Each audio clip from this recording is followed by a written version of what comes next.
S'il y a bien un homme qui est aujourd'hui en vogue dans le cinéma français, c'est François Civil.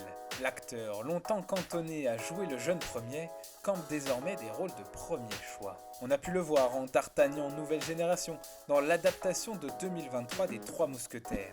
Mais Civil a aussi agi sous couverture dans Bac Nord, le tout saupoudré d'un audacieux accent marseillais. Et puis en 2019, il prend les traits d'un analyste acoustique au fond de l'océan, dans Le Chant du Loup. Beau, polyglotte, sportif, drôle et surtout doué pour son art, François Civil a tout pour réussir. Un succès naissant qui contraste néanmoins avec les galères qu'il a connues au début de sa carrière. Malgré des parents universitaires, le jeune François n'a malheureusement jamais excellé dans le milieu scolaire.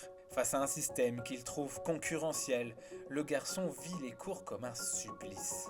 Au lieu de réviser, il s'attelle à faire rire ses camarades. Celui qui reconnaît aujourd'hui avoir été turbulent paye le prix fort de son mauvais comportement et triple sa seconde avant de se faire renvoyer d'un premier lycée.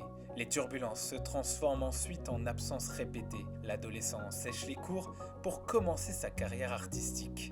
D'abord jeune talent d'un programme court sur Disney Channel, François Civil se fait connaître en jouant dans la bande de potes du film Bus Palladium. Le réalisateur Christopher Thompson lui propose ce rôle alors qu'il est en terminale. François passe tout de même son bac à la fin de l'année en tant que candidat libre et l'obtient par miracle. À sa sortie du lycée, alors que son souhait de devenir acteur se précise, François Civil se heurte à de nouveaux obstacles. D'abord, il est refusé à l'entrée de la classe libre du cours Florent, l'école de nombreux acteurs.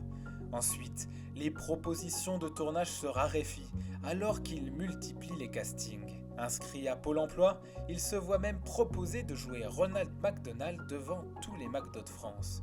Une offre qu'il racontera plus tard dans l'émission Beau Geste, mais qu'il va refuser, préférant persévérer dans le 7e art. Après un énième casting, on lui propose alors de rencontrer Igor Gottesman, qui réalisait à l'époque un court-métrage nommé Five, devenu aujourd'hui le long-métrage culte que l'on connaît.